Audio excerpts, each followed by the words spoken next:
Hi, I'm Noah Schwencke, a digital communications major at UTSA class of 2027.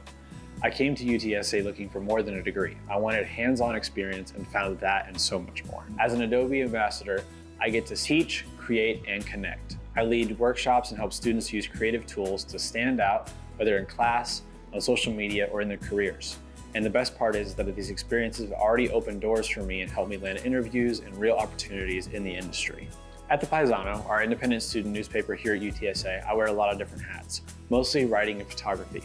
I get to capture stories and bring them to life visually and use my Adobe skills to make that happen.